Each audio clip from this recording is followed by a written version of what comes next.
it's rolling. Okay. Just woke up. It's about 4 o'clock in the morning. And it's amazing I get any sleep at all, considering how many nightmares I have throughout the night.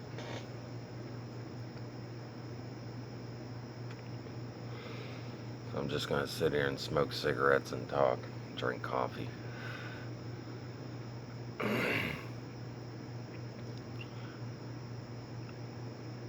You know, I'm going to talk about the subject of psychology and how much it has screwed me up. You know, before the advent of the therapeutic methods out there, Freud and all them, psychology has always existed. But before Freud came along, we lived in this world filled with wonder, mystery, almost magic.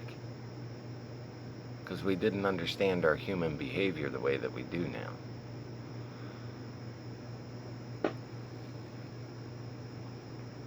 But since the advent of evolution, you know, people have, you know, been moving more and more away from God. It's because of the evidence presented by the theory. But there is one thing that will never go away. It will never go away, no matter how long humanity is on the earth. And it's this thing called the blank screen. That's what I'm going to talk about. It's going to mess you up, so if you don't want to be messed up in the head like I am, turn this damn video off before I screw it up completely. But here goes. A blank screen. What is the blank screen, right? It just keeps re-emerging over and over again. Alright? And there's a very good reason why it emerges. I mean, if humanity was wiped from the face of the earth, okay, the blank screen would still be here. It just would. If artificial intelligence, you know, developed an awareness, and artificial intelligence had some unmet needs, blank screen would manifest itself. And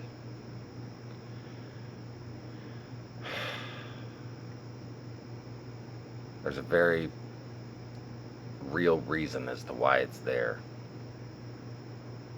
You know, if you're a Freudian psychologist, right? If you're someone who has studied Freud, you understand that there's an id, an ego, and a superego. And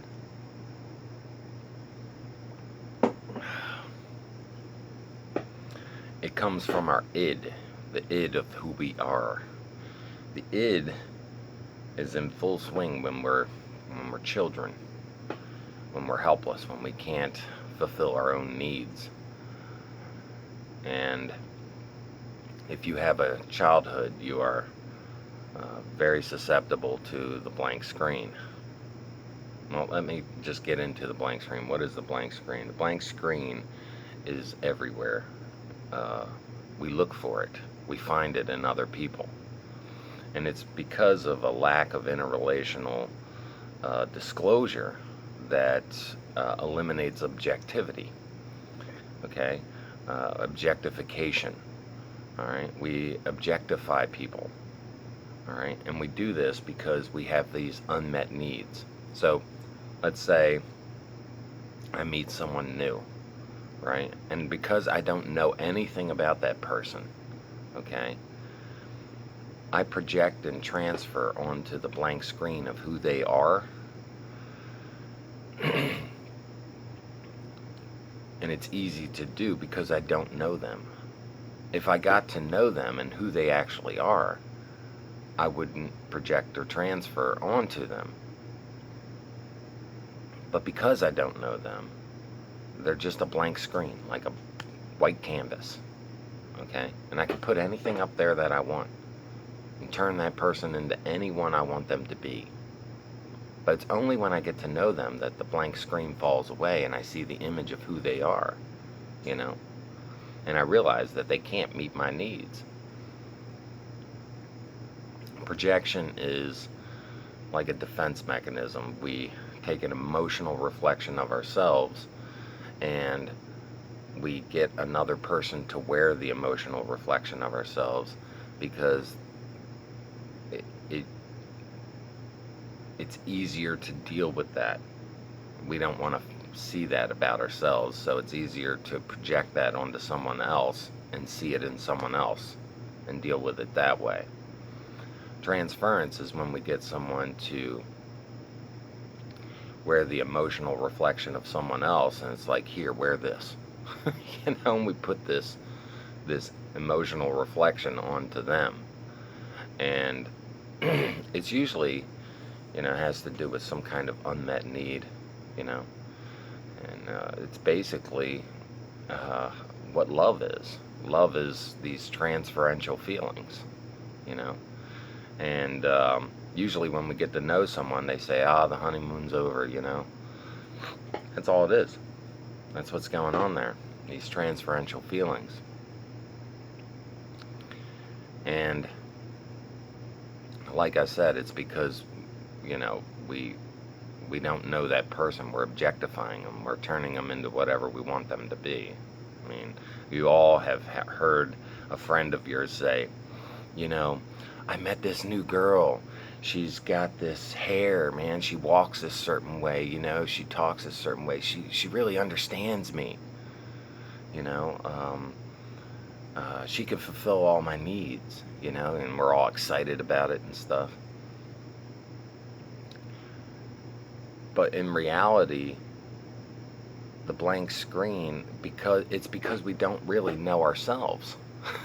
It's there because we don't know anything about ourselves. So, you know, we have this childhood. We have these needs that go unmet, right? And we're trying to get them met because it registers in our subconscious and it stays there like a recording, you know? And so someone comes along and helps us discover something about ourselves that we didn't previously know. I don't know why I feel this way inside, right? And that's what's going on. And, you know, I think sometimes falling in love is really a love of discovering something new about yourself, because that's what it does. It teaches you something about yourself. And then when we get to know someone, the transferential feelings, they fall away. And we see that person for who they are, and that's usually when we decide whether or not we actually love someone, or even like them for that matter. And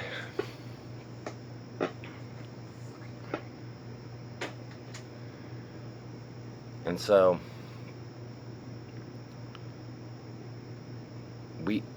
until that takes place, we're objectifying them. We objectify people. And so when we stop objectifying them is when we see them for who they are. And that's actually, it's good when you get to that place, you know, because it's no longer just about you. It's about both of you, you know. And we all do it. We do it, you know. Women do it too. They do it quite a bit. So, you know, I spent all this time in therapy, and there's this, you know, when you get to therapy, right? That's why my head's all screwed up. They present this world, you know, where when you go in there, you have this unconditional acceptance, a non-judgmental atmosphere, you know, no condemnation, And it fosters the blank screen because it's a borrowed model from God. Okay? This is why I was talking about God earlier. I mean, think about it. God knows man and man doesn't know God, and therefore we project and transfer onto God all of our unmet needs, and we get our spiritual satisfaction that way. Evolution comes along, psychology right along with it, okay? And psychological theories, okay? The psychoanalytic theory. And the therapist borrows that model from God, and doctor knows patient and patient doesn't know doctor. And therefore we project and transfer onto the doctor all of our unmet needs, and we work out our psychoanalytic bullcrap, okay? But when you're in that situation,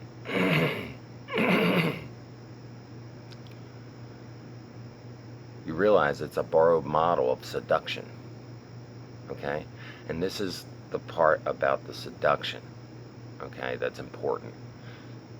If you trust yourself with the seduction, you find fulfillment. If you trust someone else more than you trust yourself, you tend to find betrayal. Okay? And that's the same way it works with people. But people are mutually disclosing. In therapy, it's a one-way touch. It's like, here, I'll put my finger up there. You can touch it. What if I told you if you touched my finger, I would know you as well as you know yourself, and it would be okay. There would be no judgment. There would be no condemnation. There would be unconditional acceptance. The same way we afford that to ourselves in our own mind. Right? Would you run into my arms, or would you back away?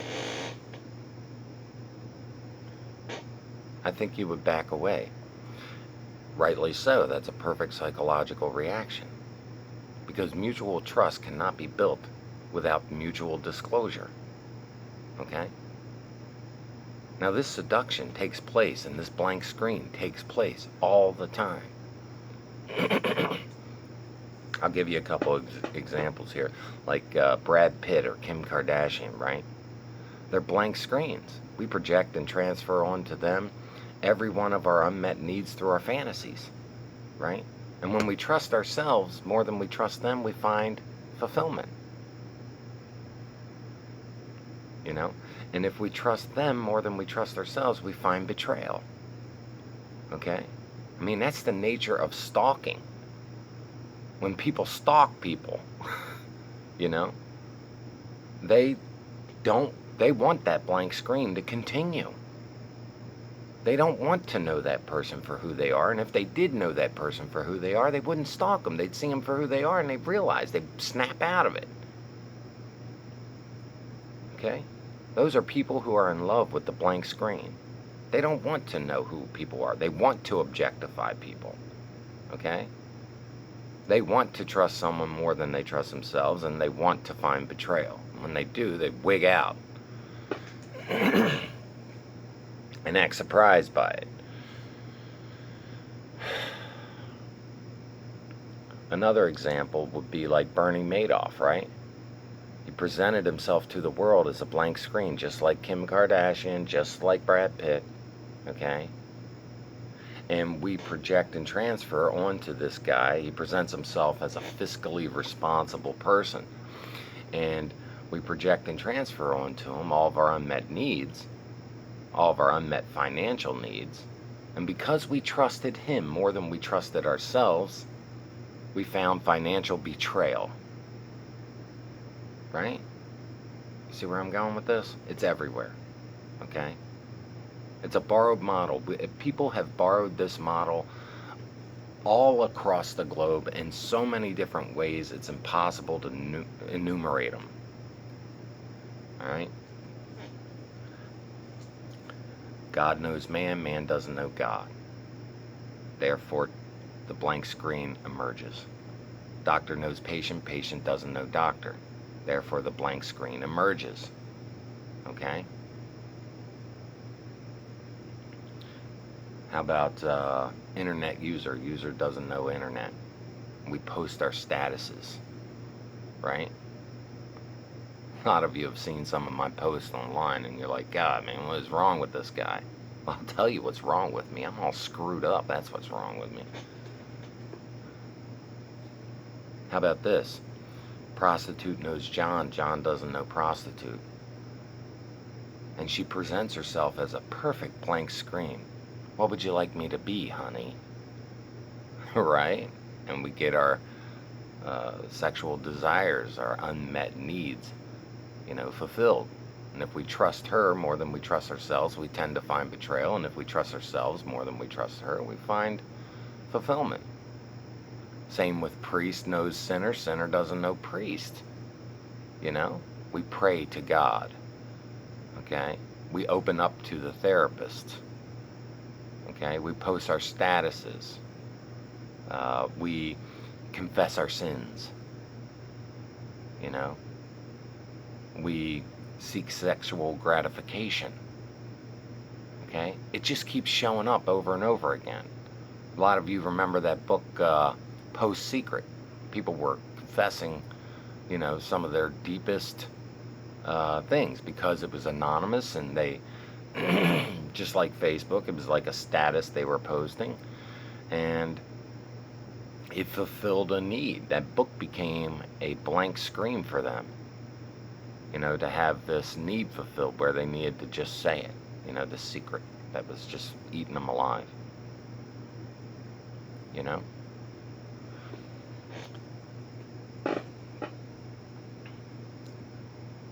It's because we want to be known as well as we know ourselves and have it be okay. But in truth, it's not okay. And that's why we pull away. It's not okay. We will never find a place where there's mutual trust, no judgment, no condemnation, unconditional acceptance. Is because we want to be accepted. And so we're trying to get this need fulfilled. The blank screen will only dissipate when you know yourself. If you are fully known to yourself, all of your unmet needs, everything is fully known, the blank screen will simply disappear. But the blank screen is probably one of our greatest needs ever fulfilled, because it helps us discover something new about ourselves that we never knew before. So every time we fall in love, every time we meet someone and we're projecting and transferring, every time we fantasize, we're discovering something new about ourselves. And if we learn how to listen to that and actually interpret it properly, we grow.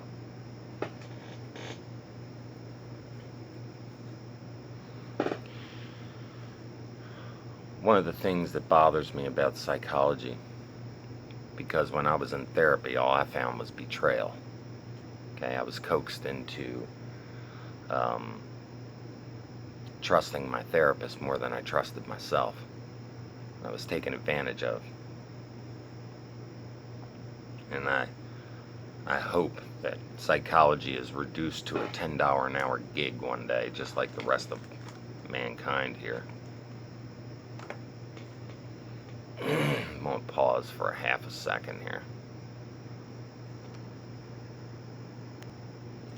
I woke up and I felt like chain smoking. That's why I had to pause. Smoke a cigarette. Don't smoke, it's bad for you. So,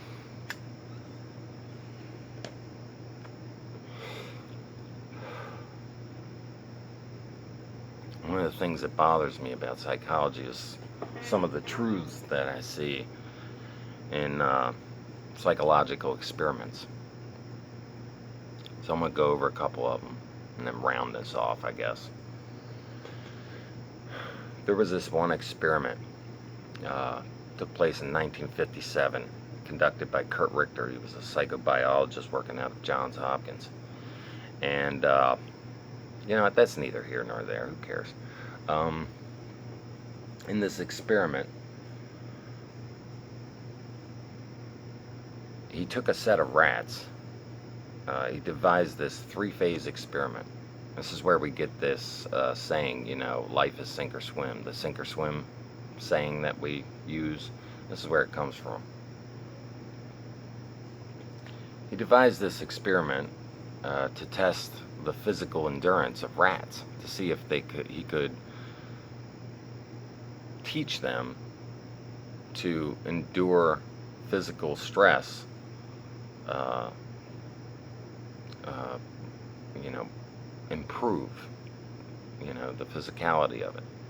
And so he devised this experiment where there was a three-phase experiment. In the first phase of the experiment, he put these rats in these jars and filled them with water to where their feet couldn't touch the ground and they couldn't climb out. And so they had to just swim. And as negative stimuli, if they ever became idle, he would spray them in the head with a water sprayer to get them motivated again, get them swimming. And in the first phase of the experiment, the first rat that died 15 minutes into it, and the last one, I think, died in about 20 hours. Okay? And all the rats died. So he measured that, and he saw that it was a pretty wide spectrum of how, you know, there wasn't any real consistency between the endurance levels, because all the rats were pretty much the same. Why did one rat die 15 minutes into it, and why did the one last as long as 20 hours? So in the second phase of the experiment, they put them in the jars and had them swimming, only this time, right before they drowned, they would rescue these rats and hold them in their hands and allow them to wriggle free, you know. And doing this over the course of a couple of weeks, the rats learned to hope, and they started swimming longer, until finally, you know, the 2 weeks are up and it's time for the third phase of the experiment, and they put the rats in the jars, and all the rats are doomed. They don't know it, but they're going to swim until they die. It's cruel, right? So they put the rats in the jars, they start swimming, and anytime they become idle, they squirt them in the head with that water sprayer. And all the rats in the experiment, they swam for 60 hours or more, just constant swimming, you know, hoping for a rescue that would never come. Okay? That hope kept them alive. Right? Now, they proved their point. They could have rescued these rats, but they didn't. You know, they just let them all drown. Now, I look at that and I see how it's applied to humanity. I mean, we're all doomed. We're going to die.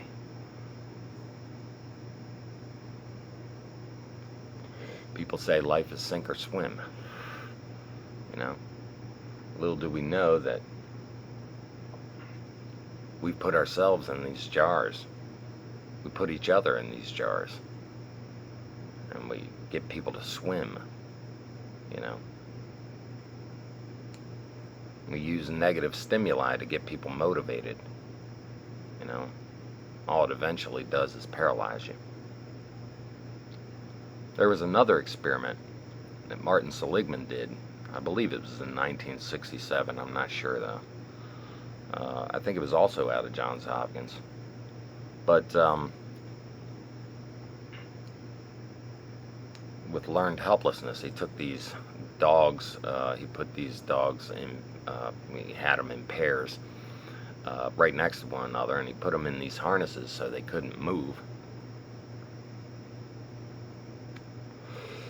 And hook up electrodes to their ankles, and he had these plates on the side of their head, and when he would electrocute them, they would, you know, of course, freak out. And the one dog, when he would shake his head, it would hit the plate, and the facilitators would turn off the electricity if his face hit the plate. So the dog started to believe that every time he hit the plate, it would turn off the electricity. The other dog that it was paired with, no matter how much it wriggled, it wouldn't turn off the electricity. It would just, they would just electrocute it. There was nothing that thing could do to help itself, right? And this went on for a while, and then they put the dogs on these plates, right, with a partition in between. One side of the plate was electrified and the other one was not electrified. And the dog that learned to help himself by thinking it was turning off the electricity jumped to the other side where it was safe, while the other dog, that no matter what he did, just kept getting electrocuted, wouldn't jump off the plate no matter what. Even when you dragged him over and showed him that the other side was not electrified, he'd just lay there and he'd urinate and defecate on himself and whine and moan and everything else. Now I look at that one and I see how that's applied to our social systems,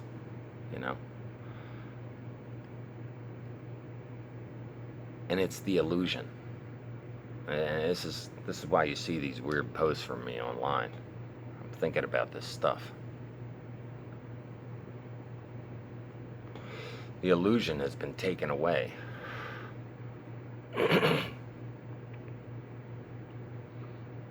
You see, the dog that learned to help himself was successfully taught to live his life under an illusion of control.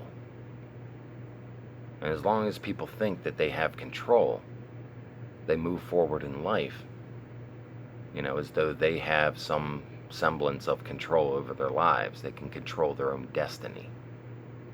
Okay? Just like the rats, They swam because they thought they had control over their lives and their own destiny.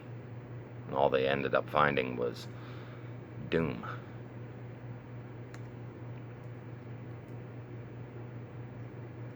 The dog that learned helplessness did not learn helplessness. It wasn't. I have a different theory about that.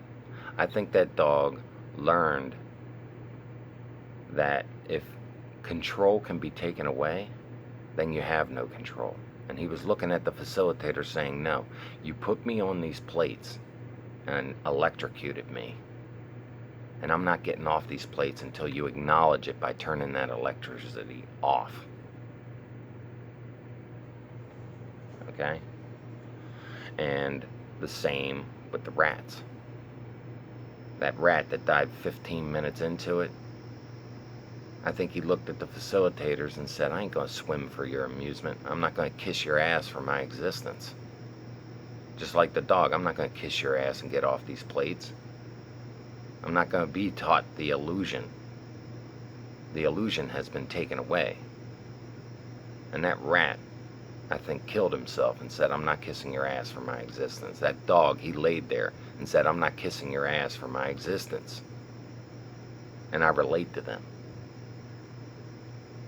Because I've had my control taken away. And if control can be taken away, then we have no control.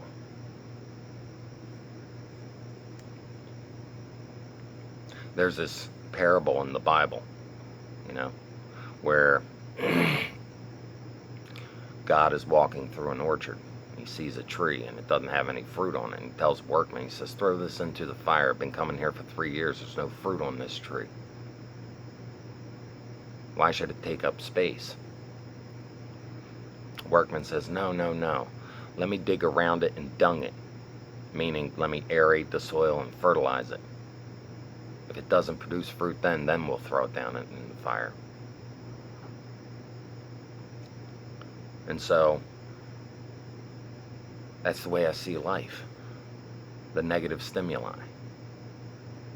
Okay? The water sprayer. It's always there. The electricity to spur motivation.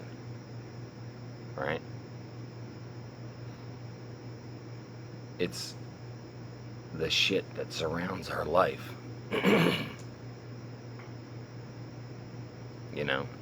And it's all negative stimuli to motivate and spur productivity that benefits. The only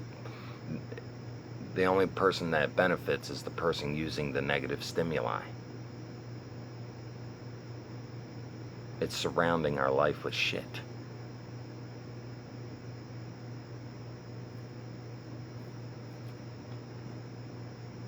all in the hope of motivating a productivity that doesn't benefit us, benefits the person using shame. And shame is the greatest negative stimuli that they use in order to spur productivity out of us as human beings. That's what the powers that be use. You know?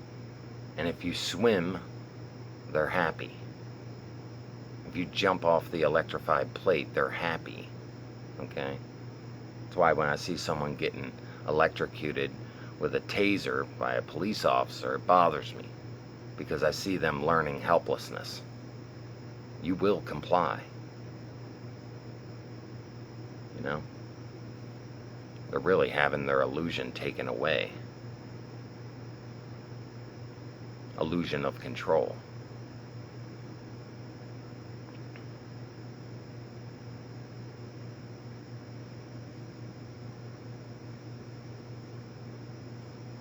You know, if you're not productive in a way that people want you to be productive, they use shame to motivate you. And they think that it motivates, but all it does is paralyze, because all we do is recoil away from the shame. Okay, I'll be a good citizen, because the last thing I want to suffer is shame. You know? Give me a religion without shame and I'll believe it. Give me a government without shame and I'll celebrate my freedom.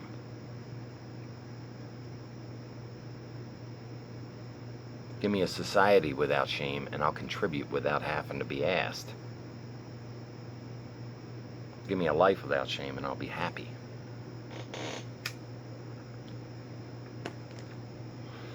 Shame is our economy. It drives all of our other economies. And people sit around and say, why is the economy so paralyzed, so stagnant? It doesn't even surprise me.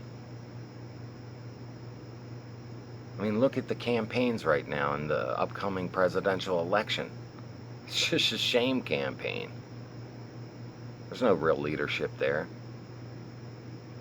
And it doesn't matter if you're voting for Trump or Hillary. It doesn't matter, okay? Because they just want you to be okay with swimming in the jars, because they're gonna, hit you in the head with the water sprayer and keep you motivated, keep you swimming. They're gonna turn up the electricity just a little bit more, okay? Get you to jump off those plates. Good job, you're very motivated. Good. Okay? It's been happening for the last 50 years.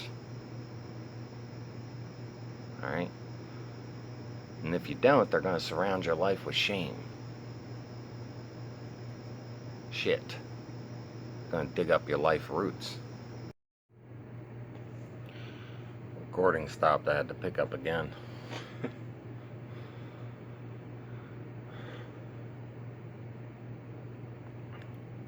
So, I end up in therapy. In therapy, I discovered that there's only two things in the world you can change. You can change the world, or you can change yourself.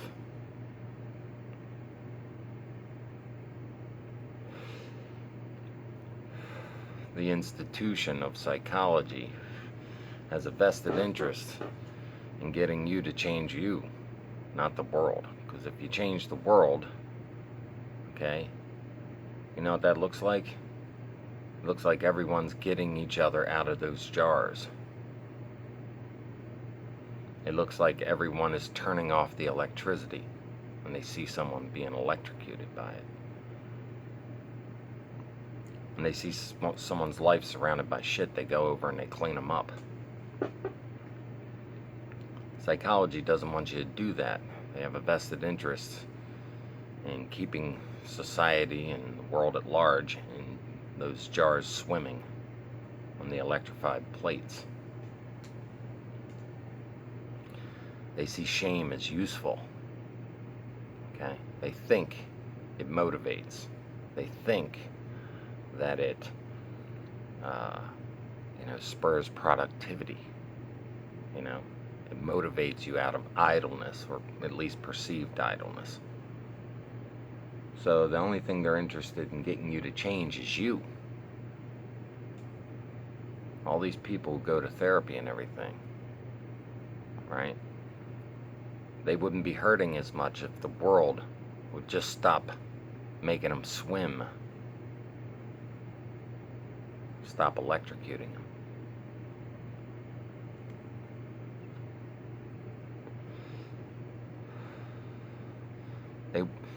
They want you to be okay with the illusion of control.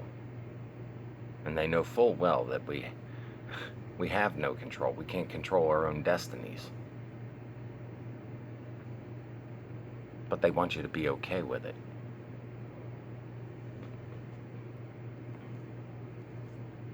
We're supposed to be okay with it. You know, we hear this. Be your best friend. Be your greatest lover. Be the best version of you. You know? Be your true self. Be your greatest therapist. I mean, the list goes on and on. It's just a bunch of pop psychology crap.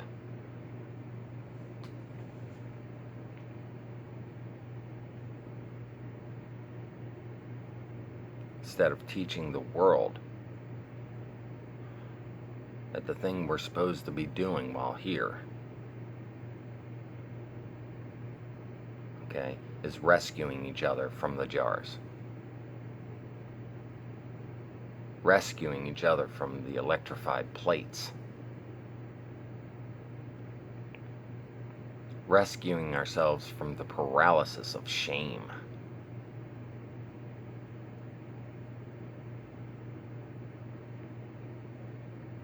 And that's what relationships do. That's the rescue, supposedly.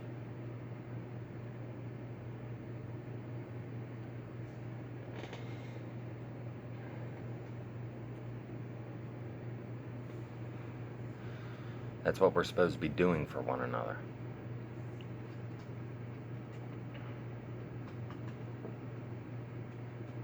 Some of us, though, you know, we get to the end of our lives, or what feels like the end of our lives.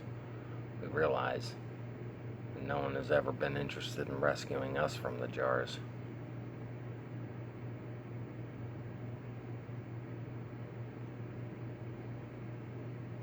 No one's ever been interested in turning off the electricity.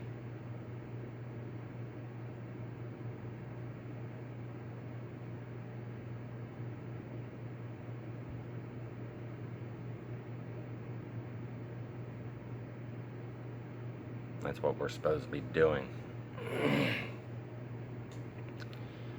We live in a world where no one wants to do that.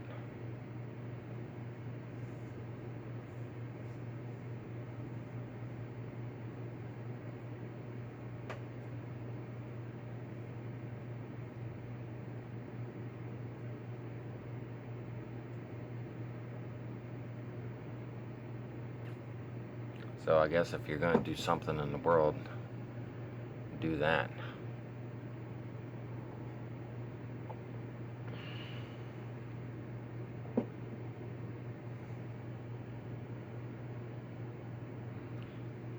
Rescuing the world at this point is a group effort. It's a group effort. Everyone has to do it. Everyone has to agree to it. But we won't. Because using that blank screen to manipulate, because having people swim, having people electrocuted, having people surrounded by shit, gives us a sense of control.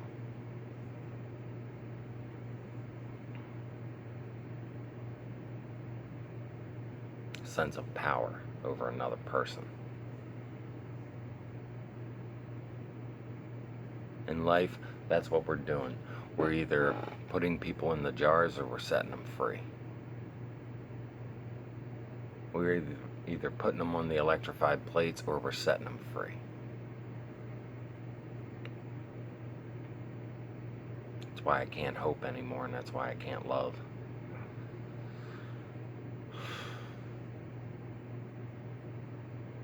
Spent my whole life hoping for a rescue that would never come.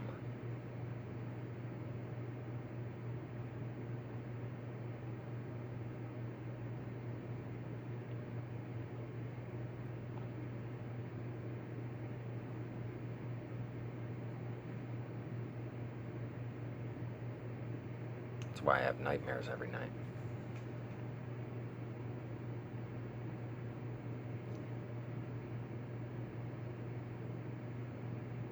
That's why I can't be happy. So when you see my weird posts on Facebook,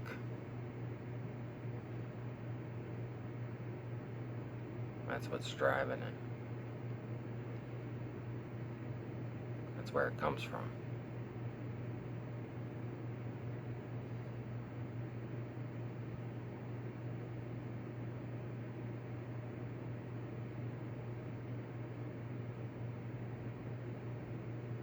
But hey, like I said, blank screen ain't going away. As long as there's an unmet need, it will reemerge. And that's the only mystery and wonder that there is in the world. It's only magic.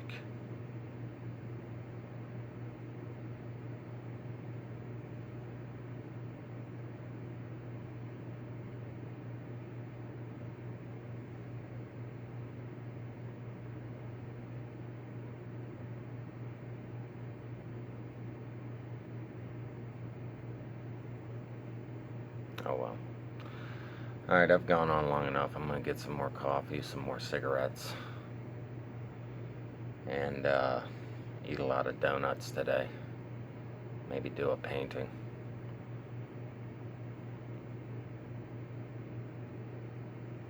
Shut up for a while.